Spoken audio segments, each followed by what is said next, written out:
My wish is that buhay pa ako pag makita ko na yung drawings ni Ellie. Ma-realize yung mga digital art and stuff. Pero mag-doktor man daw ka.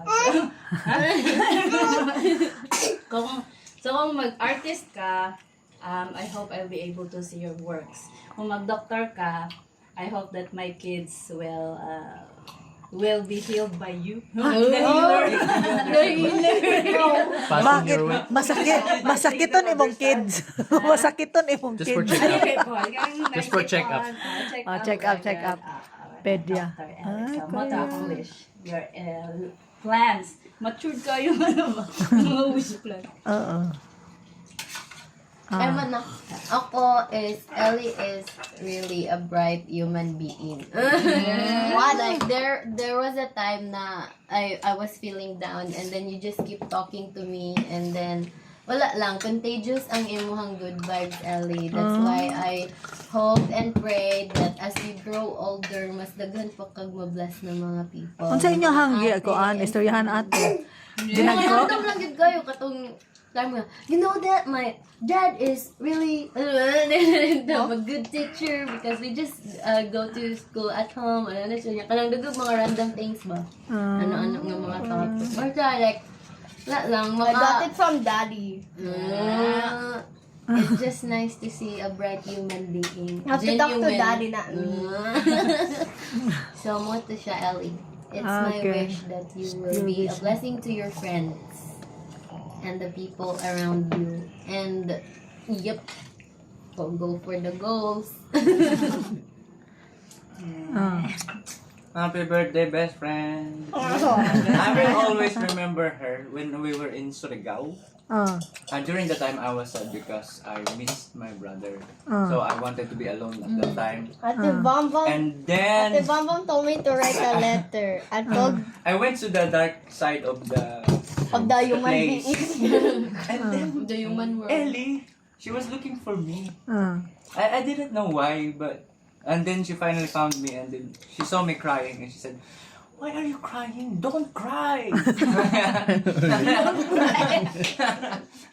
And because of that, I stopped crying. Stop my eyes. Oh.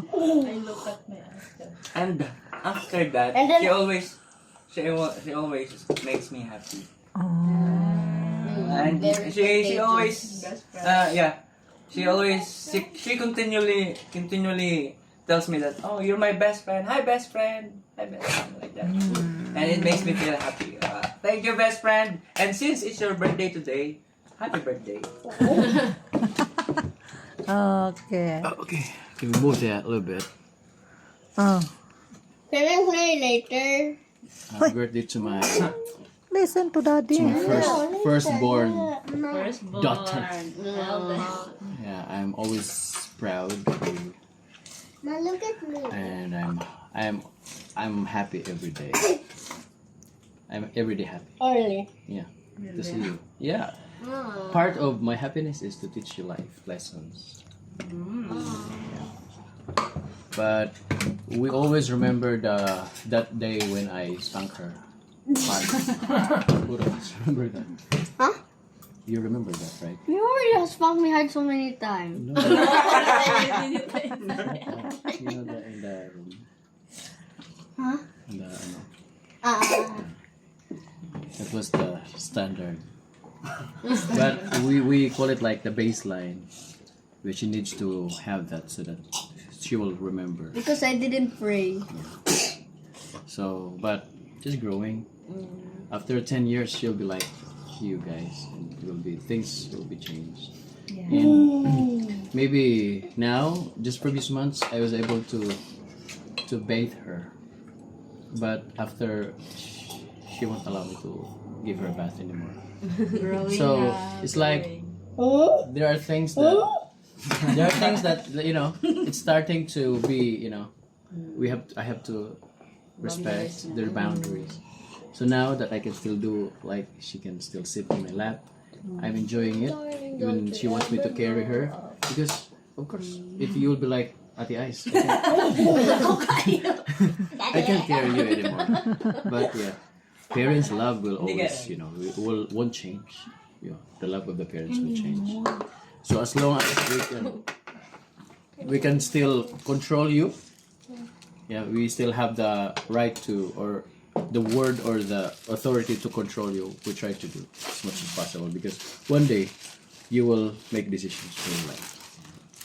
So I want you to be really prepared when that time comes, that you already know how to do life, manage life. I love you, my friend. Blah, I love you, Blah. Mama. Ay, wag na. You are already 2 digits. No. Not 1.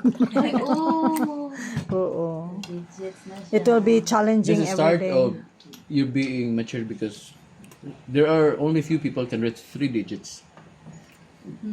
But 2 digits is like from this on to your maturity. You only have 2 digits age. Hello. Oh, tama. Ang 3 digits. Anak ko. Sino? Nag-loading ko ba? Kasi Ano ko? 100, 30. di ba? 100. 100 pala. Naka 110? Wala. So, told you na starting na yung life niya. Ito na naman ang mga kasama ni Ellie na mga HISEM members. Kasi